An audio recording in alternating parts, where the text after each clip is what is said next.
Greetings friends and welcome to this special documentary. Today we're diving deep into the extraordinary life and legacy of one of history's most brilliant military commanders, Hannibal Barca.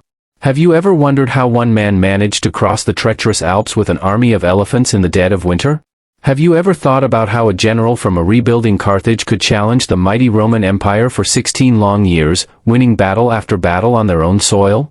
The story of Hannibal isn't just a tale of war, it's a saga of genius, determination, and strategic brilliance that changed the course of ancient history.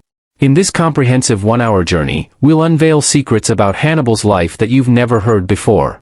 From his childhood oath to destroy Rome, to his ingenious battle tactics at Trebia, Lake Trasimene, and the devastating triumph at Cannae, where he annihilated a Roman army twice the size of his own in what historians still study as a masterpiece of military strategy. But that's not all. We'll explore the brilliant psychological warfare that made Roman senators tremble at the mere mention of his name. We'll analyze how he maintained an ethnically diverse army loyal to him for over a decade in enemy territory. And we'll reveal the tragic final chapters of his life that few documentaries ever cover. Whether you're a history enthusiast, fascinated by military strategies, intrigued by the clash of ancient superpowers, or simply want to hear one of history's most incredible stories told in full, this hour-long special is crafted specifically for you. So settle in, because in the next 60 minutes, you're about to experience the uncensored, unfiltered story of Hannibal Barca. From the rising star of Carthage to Rome's most feared enemy, a tale so remarkable that 2,000 years later, his name still echoes through history as one of the greatest commanders who ever lived. The journey starts now, and I promise, by the end of this video, you'll never look at ancient history the same way again. Hannibal was a common Semitic Phoenician Carthaginian personal name. It is recorded in Carthaginian sources as NBL. It is a combination of the common Phoenician masculine given name Hanno with the northwest Semitic Canaanite deity Baal, lit. Lord, a major god of the Carthaginians' ancestral homeland of Phoenicia in Western Asia. Its precise vocalization remains a matter of debate. Suggested readings include Anobal, Annibal, or Annibal, meaning Baal/the Lord is gracious, Baal has been gracious, or the grace of Baal.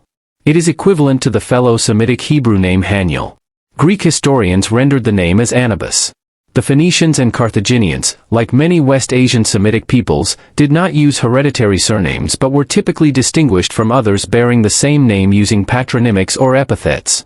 Although he is by far the most famous Hannibal, when further clarification is necessary, he is usually referred to as Hannibal, son of Hamilcar, or Hannibal the Barcid, the latter term applying to the family of his father, Hamilcar Barca. Barca is a Semitic cognomen meaning lightning or thunderbolt, a surname acquired by Hamilcar on account of the swiftness and ferocity of his attacks. Barca is cognate with similar names for lightning found among the Israelites, Assyrians, Babylonians, Arameans, Arabs, Amorites, Moabites, Edomites, and other fellow Asiatic Semitic peoples. Although they did not inherit the surname from their father, Hamilcar's progeny are collectively known as the Barcids. Modern historians occasionally refer to Hannibal's brothers as Hasdrubal Barca and Mago Barca to distinguish them from the multitudes of other Carthaginians named Hasdrubal and Mago, but this practice is ahistorical and is rarely applied to Hannibal. Hannibal was one of the sons of Hamilcar Barca, a Carthaginian leader, and an unknown mother. He was most likely born in the city of Carthage, located in what is present-day northern Tunisia, one of many Mediterranean regions colonized by the Canaanites from their homeland in Phoenicia, a region corresponding with the Mediterranean coasts of modern Lebanon and Syria. There is a lesser-supported theory that he was born in Malta, at the time, a part of Carthage. He had several sisters whose names are unknown, and two brothers, Hasdrubal and Mago. His brothers-in-law were Hasdrubal the Fair and the Numidian king Naravas. He was still a child when his sisters married, and his brothers-in-law were close associates during his father's struggles in the Mercenary War and the Punic conquest of the Iberian Peninsula. After Carthage's defeat in the First Punic War, Hamilcar set out to improve his family's and Carthage's fortunes. With that in mind and supported by Gades, Hamilcar began the subjugation of the tribes of the Iberian Peninsula, modern Spain and Portugal. Carthage at the time was in such a poor state that it lacked a navy able to transport his army. Instead, Hamilcar had to march his forces across Numidia towards the Pillars of Hercules and then cross the Strait of Gibraltar. According to Polybius, Hannibal much later said that when he came upon his father and begged to go with him, Hamilcar agreed and demanded that Hannibal swear that he would never be a friend of Rome as long as he lived. There is even an account of him at a very young age, 9 years old, begging his father to take him to an overseas war. In the story, Hannibal's father took him up and brought him to a sacrificial chamber. Hamilcar held Hannibal over the fire roaring in the chamber and made him swear that he would never be a friend of Rome. Other sources report that Hannibal told his father, "I swear so soon as age will permit, I will use fire and steel to arrest the destiny of Rome." According to the tradition, Hannibal's oath took place in the town of Peniscola, today part of the Valencian community, Spain. Hannibal's father went about with the conquest of Hispania. When his father drowned in battle, Hannibal's brother-in-law Hasdrubal the Fair succeeded to his command of the army with Hannibal, then 18 years old, serving as an officer under him. Hasdrubal pursued a policy of consolidation of Carthage's Iberian interests, even signing a treaty with Rome whereby Carthage would not expand north of the Ebro so long as Rome did not expand south of it. Hasdrubal also endeavored to consolidate Carthaginian power through diplomatic relationships with the native tribes of Iberia and native Berbers of the North African coasts. Upon the assassination of Hasdrubal in 221 BC, Hannibal, now 26 years old, was proclaimed commander-in-chief by the army and confirmed in his appointment by the Carthaginian government.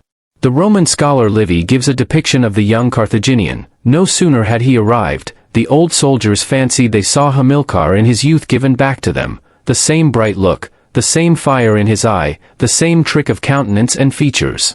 Never was one and the same spirit more skillful to meet opposition, to obey, or to command. Livy also records that Hannibal married a woman from Castulo, a powerful Spanish city closely allied with Carthage. The Roman epic poet Silius Italicus names her as Emils. Silius suggests a Greek origin for Emils, but Gilbert Charles Picard argued for a Punic heritage based on an etymology from the Semitic root mlk, chief, the king. Silius also suggests the existence of a son, who is otherwise not attested by Livy, Polybius, or Appian. The son may have been named Haspar or Aspar, although this is disputed. After he assumed command, Hannibal spent 2 years consolidating his holdings and completing the conquest of Hispania, south of the Ebro. In his first campaign, Hannibal attacked and stormed the Alcaides' strongest center, Elythia, which promptly led to their surrender, and brought Punic power close to the river Tagus. His following campaign in 220 BC was against the Vacii to the west, where he stormed the Vacine strongholds of Helmentus and Arbukula. On his return home, laden with many spoils, a coalition of Spanish tribes, led by the Carpidani, attacked, and Hannibal won his first major battlefield success and showed off his tactical skills at the Battle of the River Tagus. Rome, fearing the growing strength of Hannibal in Iberia, made an alliance with the city of Saguntum, which lay a considerable distance south of the river Ebro, and claimed the city as its protectorate. Hannibal not only perceived this as a breach of the treaty signed with Hasdrubal, but as he was already planning an attack on Rome, this was his way to start the war. So he laid siege to the city, which fell after 8 months. Hannibal sent the booty from Saguntum to Carthage, a shrewd move which gained him much support from the government. Livy records that only Hanno II the Great spoke against him. In Rome, the Senate reacted to this apparent violation of the treaty by dispatching a delegation to Carthage to demand whether Hannibal had destroyed Saguntum in accordance with orders from Carthage. The Carthaginian Senate responded with legal arguments observing the lack of ratification by either government for the treaty alleged to have been violated. The delegation's leader, Quintus Fabius Maximus Verrucosus, demanded Carthage choose between war and peace, to which his audience replied that Rome could choose. Fabius chose war. Second Punic War in Italy, 218–204 BC. Overland journey to Italy. This campaign was originally planned by Hannibal's brother-in-law Hasdrubal the Fair, who became a Carthaginian general in the Iberian Peninsula in 229 BC. He maintained this post for 8 years until 221 BC. Soon the Romans became aware of an alliance between Carthage and the Celts of the Po Valley in northern Italy. When Hannibal arrived in the Po Valley, roughly 10,000 Celtic tribesmen joined his army. The Celts were amassing forces to invade farther south in Italy, presumably with Carthaginian backing. Therefore, the Romans preemptively invaded the Po region in 225 BC. By 220 BC, the Romans had annexed the area as Cisalpine Gaul. Hasdrubal was assassinated around the same time, 221 BC, bringing Hannibal to the fore.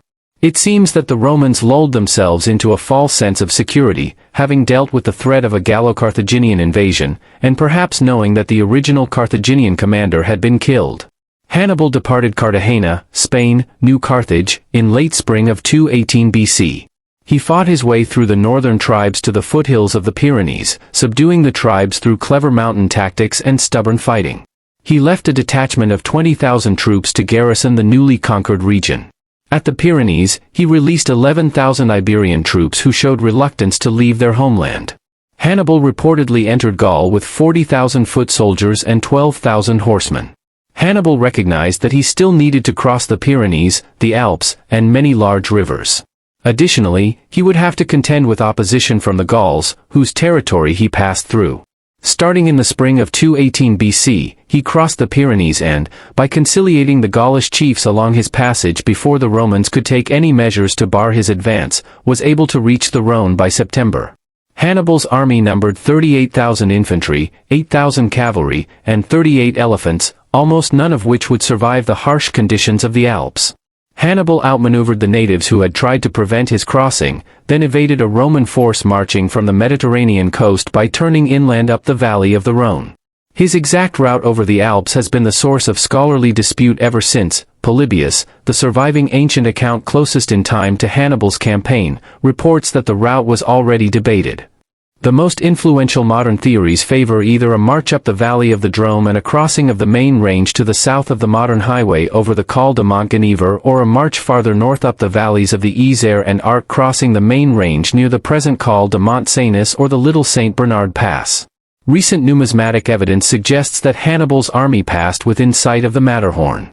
Stanford geoarchaeologist Patrick Hunt argues that Hannibal took the Col de Clapier mountain pass, claiming the Clapier most accurately met ancient depictions of the route, wide view of Italy, pockets of year-round snow, and a large campground. Other scholars have doubts, proposing that Hannibal took the easier route across Petit Mount Cenis. Hunt responds to this by proposing that Hannibal's Celtic guides purposefully misguided the Carthaginian general. Most recently, W.C. Mahaney has argued Col de la Traversette closest fits the records of ancient authors. Biostratigraphic archaeological data has reinforced the case for Col de la Traversette. Analysis of peat bogs near watercourses on both sides of the pass's summit showed that the ground was heavily disturbed by thousands, perhaps tens of thousands, of animals and humans, and that the soil bore traces of unique levels of Clostridia bacteria associated with the digestive tract of horses and mules. Radiocarbon dating secured dates of 2168 BP or c. 218 BC, the year of Hannibal's march.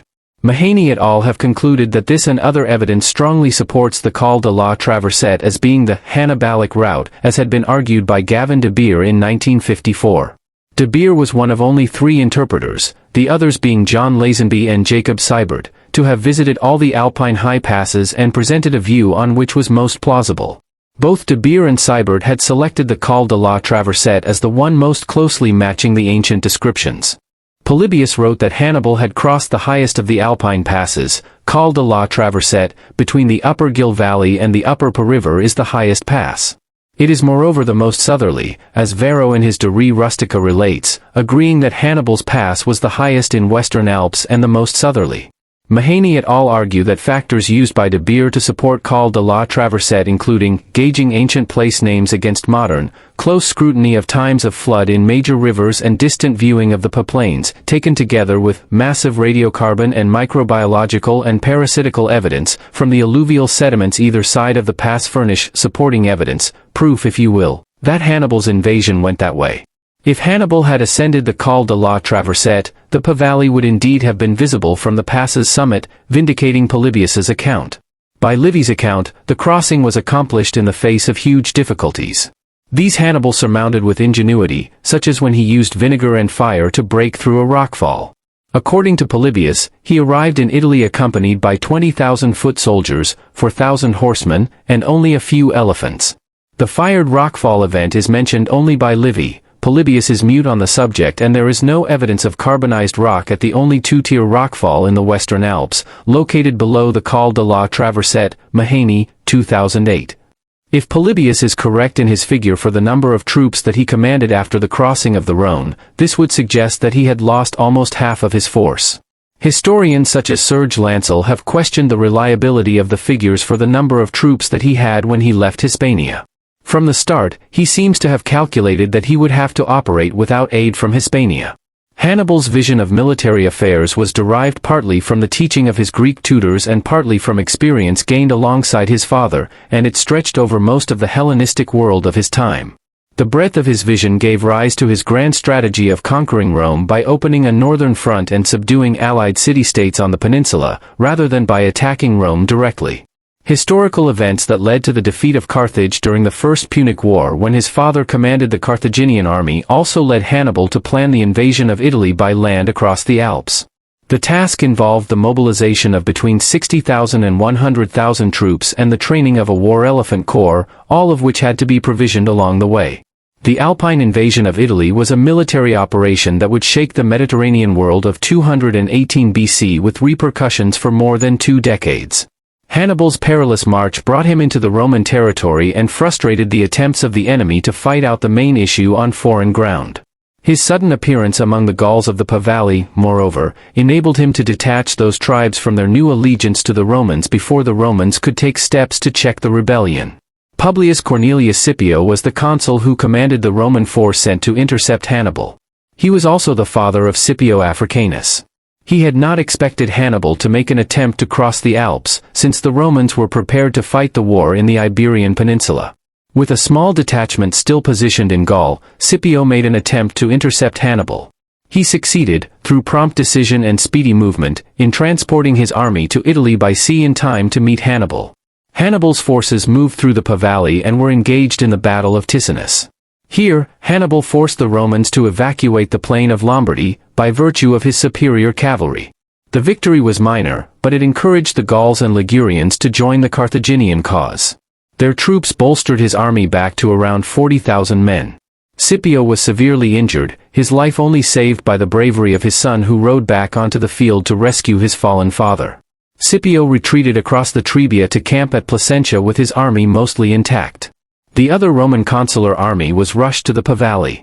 Even before news of the defeat at Ticinus had reached Rome, the Senate had ordered Consul Tiberius Sempronius Longus to bring his army back from Sicily to meet Scipio and face Hannibal.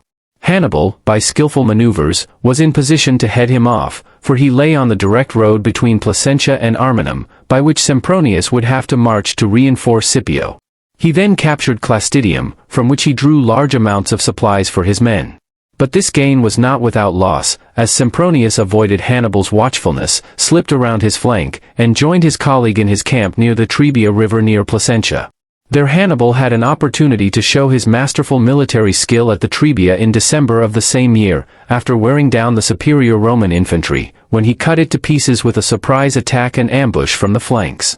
However, most or all of his war elephants had died of injuries or the cold that winter, and none took part in the succeeding battles at Lake Trasimene and Orcani. Hannibal quartered his troops for the winter with the Gauls, whose support for him had abated. Fearing the possibility of an assassination attempt by his Gallic allies, Hannibal had a number of wigs made, dyed to suit the appearance of persons differing widely in age, and kept constantly changing them so that any would-be assassins wouldn't recognize him. In the spring of 217 BC, Hannibal decided to find a more reliable base of operations farther south. Gnaeus Servilius and Gaius Flaminius, the new consuls of Rome, were expecting Hannibal to advance on Rome and took their armies to block the eastern and western routes that he could use. The only alternative route to central Italy lay at the mouth of the Arno. This area was practically one huge marsh and happened to be overflowing more than usual during this particular season. Hannibal knew that this route was full of difficulties, but it remained the surest and quickest way to central Italy. Polybius claims that Hannibal's men marched for 4 days and 3 nights through a land that was under water, suffering terribly from fatigue and enforced lack of sleep. He crossed without opposition over both the Apennines, during which he lost his right eye due to conjunctivitis, and the seemingly impassable Arno, but lost a large part of his force in the marshy lowlands. Arriving in Etruria in the spring of 217 BC, he decided to lure the main Roman army under Flaminius into a pitched battle by devastating the region Flaminius had been sent to protect.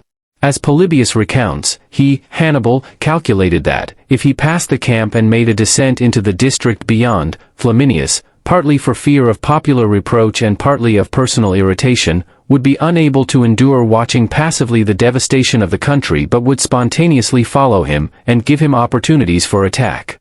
At the same time, Hannibal attempted to break Rome's alliances by proving Flaminius was powerless to protect them. Despite this, Flaminius remained passively encamped at Arretium. Unable to draw him into battle through devastation alone, Hannibal boldly marched around Flaminius' left flank, effectively cutting him off from Rome and executing the first recorded turning movement in military history. Advancing through the uplands of Etruria, he provoked Flaminius into a hasty pursuit and caught him in a defile on the shore of Lake Trasimene. There, Hannibal destroyed Flaminius' army in the waters or on the adjoining slopes, killing Flaminius as well. This was the most costly ambush the Romans ever sustained until the Battle of Carrhae against the Parthians. Having now eliminated the only field force capable of stopping his advance on Rome, Hannibal realized that, without siege engines, he could not take the capital. Instead, he chose to exploit his victory by moving into central and southern Italy, seeking to spark a general revolt. The Romans appointed Quintus Fabius Maximus Verrucosus as dictator. Departing from traditional Roman military strategy, Fabius adopted the approach later named after him, avoiding open battle while placing several Roman armies near Hannibal to restrict his movements. Hannibal ravaged Apulia but could not lure Fabius into battle. He then marched through Samnium to Campania, one of Italy's richest and most fertile provinces, hoping devastation would force Fabius to fight. Fabius, however, closely shadowed Hannibal's movements yet refused to engage, a tactic that many Romans saw as cowardice. As winter approached, Hannibal sought to avoid staying in the already devastated lowlands of Campania, but Fabius had trapped him by blocking all exit passes. This led to the night battle of Ager Falernus. Hannibal had his men tie burning torches to the horns of cattle and drive them up the nearby heights. Seeing a moving column of lights, some Romans mistakenly believed the Carthaginian army was escaping along the heights. As they moved to intercept, Hannibal silently led his real army through the dark lowlands and up an unguarded pass. Though Fabius was within striking distance, he sensed a trick and chose not to engage. Hannibal successfully escaped with his entire army intact. As historian Adrian Goldsworthy notes, what Hannibal achieved in extricating his army was a classic of ancient generalship, finding its way into nearly every historical narrative of the war and being used by later military manuals. This was a severe blow to Fabius' prestige, and soon after, his dictatorship ended. For the winter, Hannibal found comfortable quarters in the Apulian plain. In the spring of 216 BC, Hannibal seized the strategic supply depot at Cannae in the Apulian plain, cutting off the Romans from their essential provisions. When the Roman Senate resumed consular elections that year, they appointed Gaius Terentius Varro and Lucius Aemilius Paulus as consuls. In an effort to overpower Hannibal through sheer numbers, Rome raised a massive army, estimated to be between 50,000 and 80,000 men, though some sources suggest it could have been as large as 100,000. Determined to confront Hannibal, the Romans and their allies marched south to Apulia, eventually locating him near the left bank of the Aufidus River. They established camp about 10 kilometers, 6 miles away. The consuls alternated command daily, and on the day of battle, it was Varro's turn. According to Livy, Varro was reckless and overconfident, though this view may be biased, as Polybius, Livy's primary source, was connected to Paulus's aristocratic family.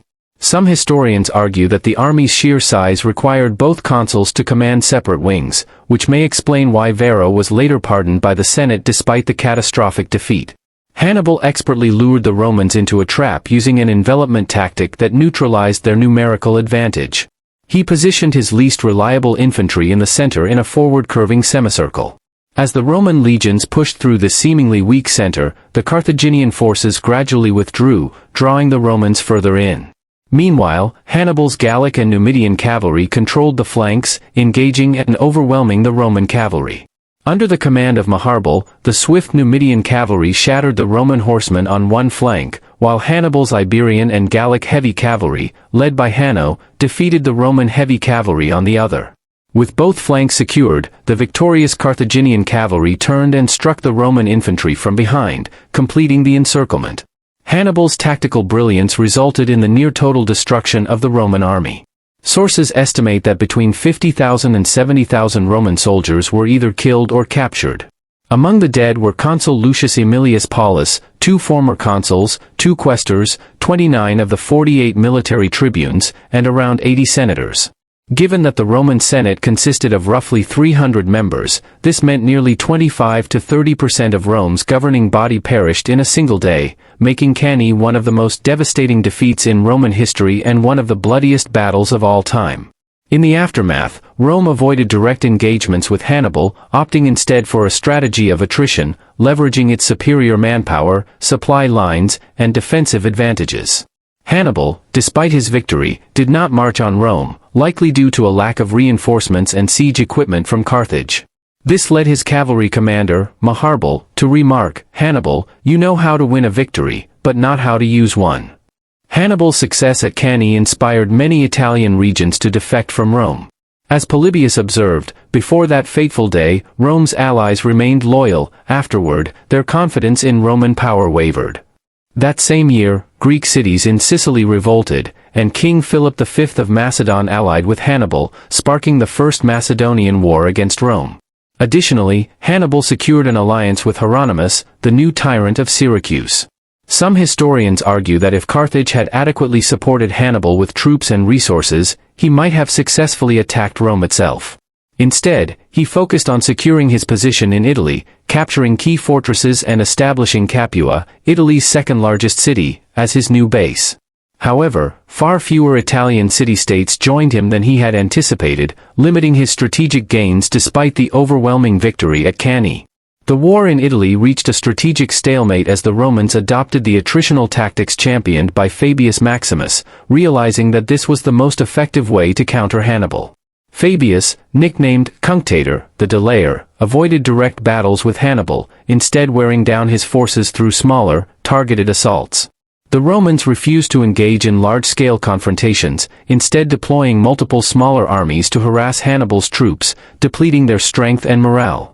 For the next several years, Hannibal was forced into a defensive position, relying on a scorched earth policy while scavenging for local provisions to sustain his increasingly ineffective campaigns across southern Italy.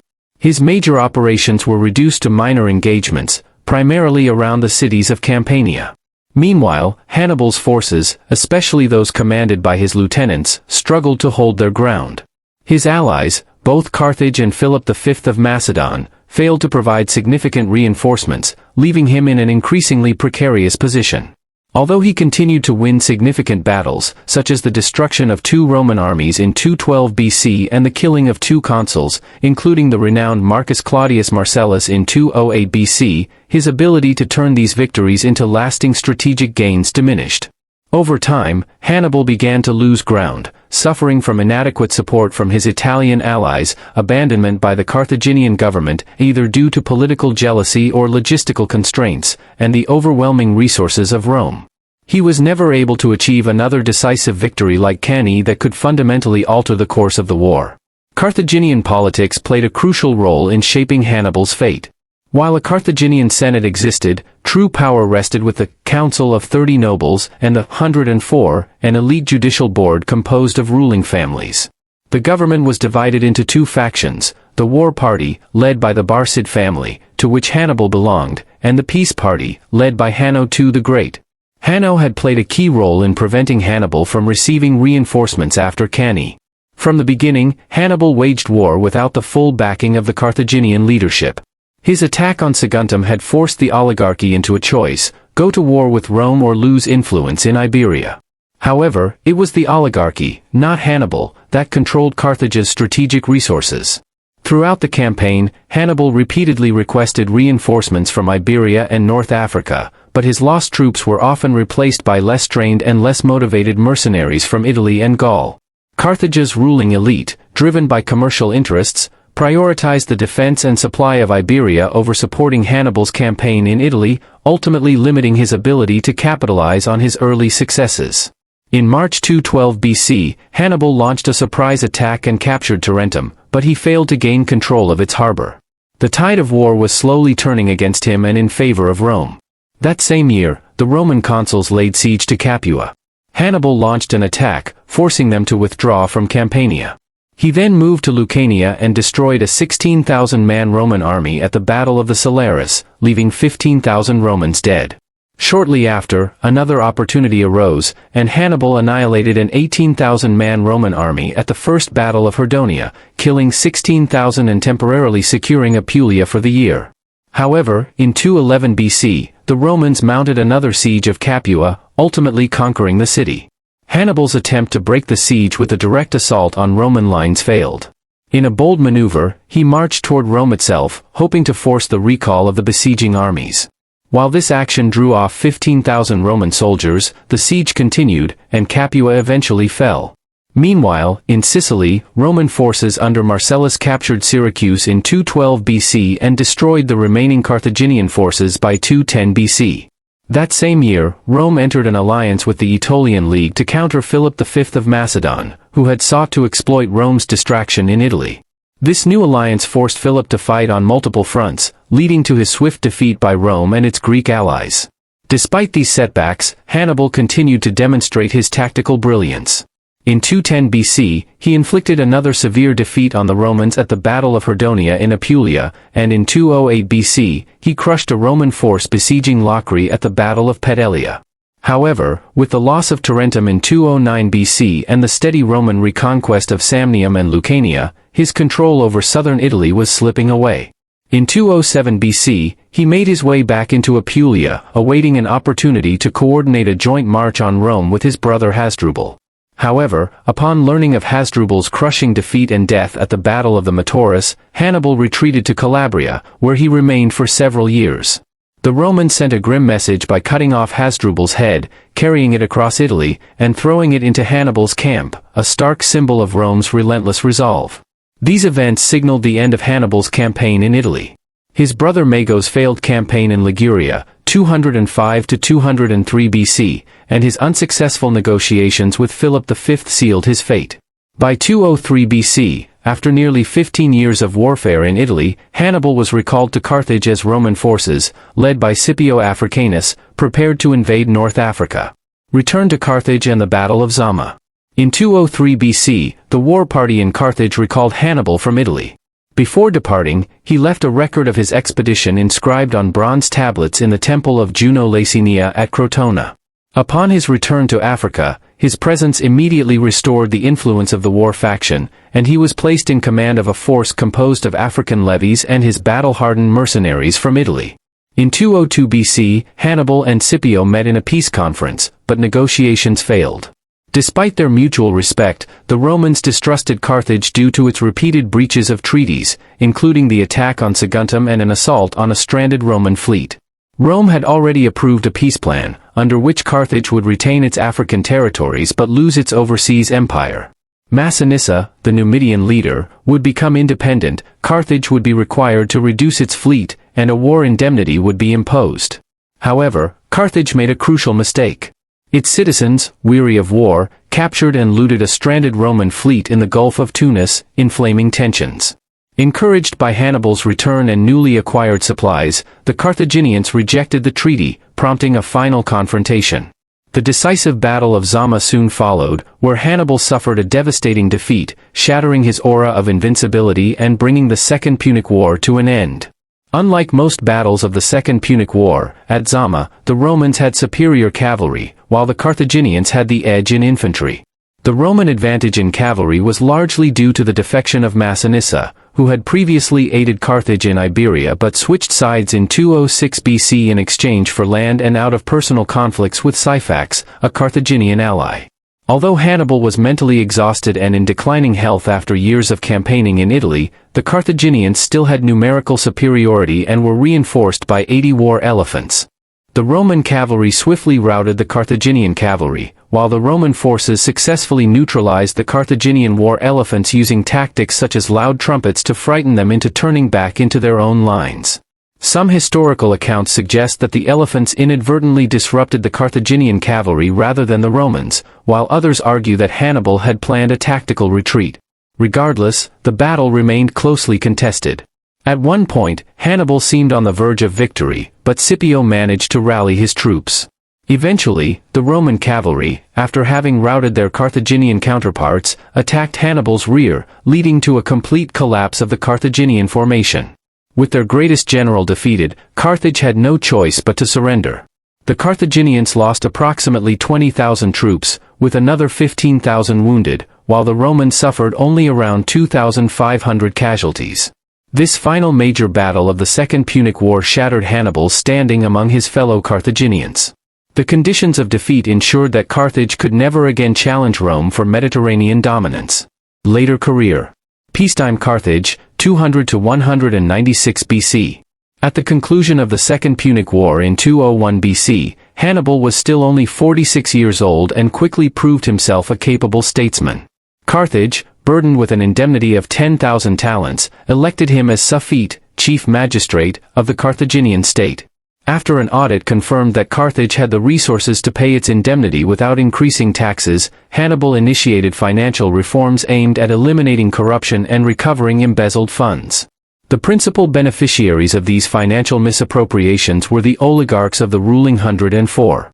To curb their power, Hannibal implemented reforms, including a law requiring members of the 104 to be chosen by direct election rather than self-appointment. He also changed their term limits, restricting them to one-year terms and preventing re-election in consecutive years. Exile, after 195 BC. 7 years after the Battle of Zama, Rome, wary of Carthage's economic recovery and suspicious of Hannibal's possible ties with Antiochus III of the Seleucid Empire, sent a delegation to Carthage, alleging that he was conspiring with Rome's enemies. Recognizing the danger, and aware that his financial reforms had earned him powerful enemies within Carthage, Hannibal fled into voluntary exile before the Romans could demand his surrender. He first traveled to Tyre, the mother city of Carthage, then to Antioch, before arriving in Ephesus, where he was welcomed by Antiochus III. The Seleucid king sought Hannibal's strategic advice on waging war against Rome. During his time in the Seleucid court, Hannibal reportedly attended a lecture by the philosopher Phormio on the qualities of a great general. When asked for his opinion, Hannibal wryly remarked that he had seen many old fools, but none greater than Phormio. By 193 BC, tensions between the Seleucids and Rome escalated. Hannibal proposed an ambitious plan to launch an anti-Roman uprising in Carthage and recommended equipping a fleet for an invasion of southern Italy, offering to lead the operation himself. However, these plans never materialized. In 190 BC, after years of political maneuvering, Hannibal was finally given a military command by Antiochus. Tasked with building a fleet in Cilicia, he struggled with delays due to wartime shortages of materials and skilled labor. During the summer of 190 BC, Hannibal led his fleet from Seleucia Pieria along the southern coast of Asia Minor to reinforce the Seleucid navy at Ephesus. However, his fleet suffered a setback in the Battle of Side, where the faster Rhodian navy inflicted heavy damage. Although he preserved most of his fleet, it required extensive repairs, preventing him from joining Polyxenida's fleet at Ephesus. Rome and its allies continued their dominance in the Aegean, culminating in the decisive Battle of Magnesia, where the Seleucids were soundly defeated. In the aftermath, Antiochus was forced to sign a peace treaty in 189 BC, surrendering all territory west of the Taurus Mountains, paying a heavy indemnity, and agreeing to hand over Hannibal and other anti-Roman figures among his allies. Hannibal sought refuge with Prusias of Bithynia, who was at war with Rome's ally, King Eumenes II of Pergamon. While serving Prusias, Hannibal reportedly employed unconventional tactics, such as using clay jars filled with venomous snakes to disrupt enemy ships. His final years were spent evading Rome's relentless pursuit, as the Republic sought to eliminate one of its most formidable adversaries.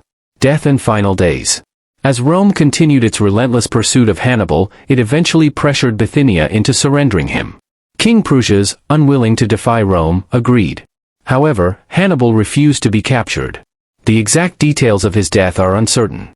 Pausanias wrote that Hannibal died from an infected wound after cutting his finger while mounting his horse. Meanwhile, Cornelius Nepos and Livy recount that when the Roman consul Titus Quinctius Flamininus arrived in Bithynia to demand Hannibal's surrender, the exiled general found himself trapped in his residence. With no chance of escape, he chose to take poison rather than fall into Roman hands. Appian, however, claims that it was Prusias who poisoned Hannibal. Pliny the Elder and Plutarch record that Hannibal was buried in Labissa, a town on the coast of the Sea of Marmara. Some historians place this site near modern-day Gebze, Turkey. Before his death, Hannibal is said to have written a final message. "Let us relieve the Romans from the anxiety they have so long experienced, since they think it tries their patience too much to wait for an old man's death." A prophecy mentioned by Appian foretold that Libyssan earth shall cover Hannibal's remains, which led Hannibal to believe he would die in Libya. Instead, fate took him to Libyssa in Bithynia, fulfilling the prophecy in an unexpected way. Different sources suggest varying dates for his death. Titus Pomponius Atticus and Livy place it in 183 BC, while Polybius, the closest contemporary to the event, records it in 182 BC. Other sources suggest 181 BC. Legacy. Hannibal's impact on the ancient world was profound. To the Romans, he was a figure of terror, so much so that in times of crisis, they would exclaim, "Hannibal ad portas." Hannibal is at the gates. A phrase that remains in modern languages to indicate imminent danger. His life and campaigns were recorded by his Greek tutor, Sosilas of Lacedaemon, and later analyzed by Roman historians such as Livy, Frontinus, and Juvenal. While Roman sources were often hostile, they grudgingly admired his military brilliance. Rome even built statues of Hannibal, not to honor him, but to demonstrate that they had defeated such a formidable enemy. Hannibal pushed Rome to its limits, but his strategic genius alone was not enough to overcome the Roman Republic's resilience. Unlike other states that might have crumbled under such pressure, Rome remained politically stable, with no internal revolts, no pro-Carthaginian factions, and no peace negotiations. Even after suffering disasters like Cannae, Rome's aristocracy fiercely competed for the opportunity to command armies against their most dangerous foe. As historian Lazenby noted, "It says volumes, too, for their political maturity and respect for constitutional forms that the complicated machinery of government continued to function even amidst disaster. There are few states in the ancient world in which a general who had lost a battle like Cannae would have dared to remain, let alone would have continued to be treated respectfully as head of state." Despite his ultimate defeat, Hannibal remains one of history's greatest military minds, whose legacy continues to inspire and intrigue.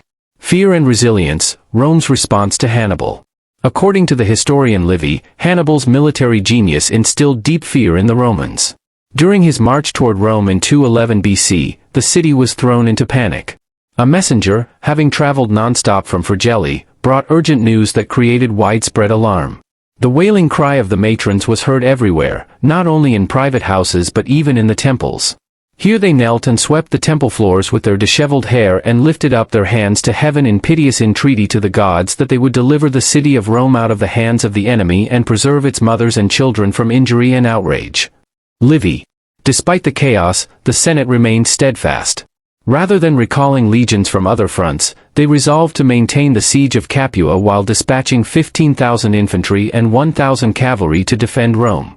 Livy also records an astonishing event. Even as Hannibal's forces camped outside Rome in 211 BC, a Roman confidently sold the very land his army occupied.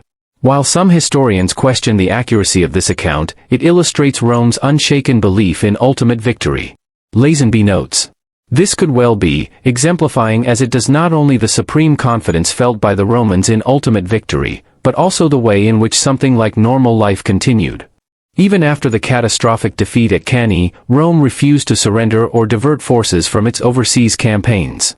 Instead, they redoubled their efforts, first under Claudius Marcellus in Sicily and later under Scipio Africanus in Hispania. This unwavering resilience is often cited as one of Rome's defining moments, its finest hour." Hannibal's reputation, cruel tyrant or honorable foe? The surviving historical accounts of Hannibal are overwhelmingly Roman, portraying him as the greatest enemy the Republic had ever faced. Livy describes him as exceptionally cruel, and even Cicero contrasted him with Rome's two great foes, the honorable Pyrrhus and the cruel Hannibal. Yet some accounts paint a more complex picture. After his victories, Hannibal sought out the body of Gaius Flaminius at Lake Trasimene, honored Lucius Aemilius Paulus with ceremonial rites, and ensured that the ashes of Marcus Claudius Marcellus were sent back to Rome. Some historians argue that the brutality attributed to him may actually have been the actions of one of his officers, Hannibal Monomachus. Polybius, often considered one of the more objective ancient historians, still had his biases. Some scholars, such as Ronald Meller, argue that Polybius was a partisan of Scipio Aemilianus, while H. Ormerod suggests that his hostility toward the Aetolians, Carthaginians, and Cretans affected his accounts. Hannibal's legacy in later eras. In the Severan period, late 2nd to early 3rd century AD, Hannibal was no longer just a Roman enemy but a figure of admiration. The Roman Emperor Septimius Severus, himself of North African origin, reportedly built a tomb for Hannibal in Libissa, possibly as a way to strengthen his own legacy by associating himself with past military heroes. Byzantine scholar John Tzetzes wrote, Severus, being of Libyan birth, constructed a tomb of white marble for Hannibal in Libissa. Scholars debate whether this act was intended to promote a unified North African identity, boost local economic interests, or solidify Severus' image as a great ruler who honored history. Regardless of the motivation, it illustrates Hannibal's lasting impact, even among those who once called him their greatest enemy. The master strategist. Hannibal is widely regarded as one of the greatest military strategists and tacticians of all time. His victory at Cannae remains a landmark in military history, particularly for its brilliant execution of the double envelopment maneuver, a tactic still studied in military academies worldwide. His reputation extended far beyond the Second Punic War. According to Appian, years after the war, Hannibal served as a political advisor in the Seleucid kingdom, where he met his former adversary, Scipio Africanus. During a conversation in the gymnasium, Scipio asked Hannibal who he considered the greatest general of all time. Hannibal's response was both revealing and characteristic of his wit. Alexander the Great, for his unparalleled conquests. Pyrrhus of Epirus, for his boldness. Himself, had he not been defeated by Scipio, he claimed he would rank above Alexander. Scipio laughed and asked, "Where would you place yourself if you had not been defeated by me?" Hannibal, recognizing the subtle provocation, replied, "Then I should have placed myself above Alexander." Despite their past enmity, Hannibal and Scipio parted with mutual respect, an acknowledgement of their shared greatness. Military innovations and influence. Hannibal's strategic brilliance was not limited to the battlefield, his logistical and strategic maneuvering was revolutionary. The historian Theodore A. Dodge notes, "No captain ever marched to and fro among so many armies superior to his own numbers and material as fearlessly and skillfully as Hannibal." Hannibal was among the first generals to employ warfare tactics that extended beyond direct confrontation. Rather than engaging the Romans in head-on battles, he leveraged mobility, intelligence, and psychological warfare, repeatedly outmaneuvering superior forces. His ability to sustain his army in enemy territory for over 15 years is a testament to his logistical genius. His influence extended far beyond antiquity. Count Alfred von Schlieffen, the architect of Germany's Schlieffen Plan, 1905 to 1906, studied Hannibal's envelopment tactics at Cannae. General George S. Patton even believed himself to be a reincarnation of Hannibal. Likewise, Norman Schwarzkopf Jr., commander of coalition forces in the Gulf War, stated, "The technology of war may change, the sophistication of weapons certainly changes. But those same principles of war that applied in the days of Hannibal apply today." Roman and modern perceptions. Despite his military genius, Roman chroniclers, such as Livy, depicted Hannibal as cruel and treacherous, accusing him of more than Punic perfidy, a Roman stereotype of Carthaginian deceit. However, many of these accusations stemmed from the Romans' deep-seated fear and resentment. As Polybius observed, Hannibal spent 17 years in the field, passed through so many barbarous countries, and commanded men of different nations and languages, yet no one ever conspired against him, nor was he ever deserted. This remarkable loyalty suggests that Hannibal was not the ruthless tyrant Rome claimed, but rather an inspiring leader who commanded the respect of his diverse troops. Hannibal in modern Tunisia.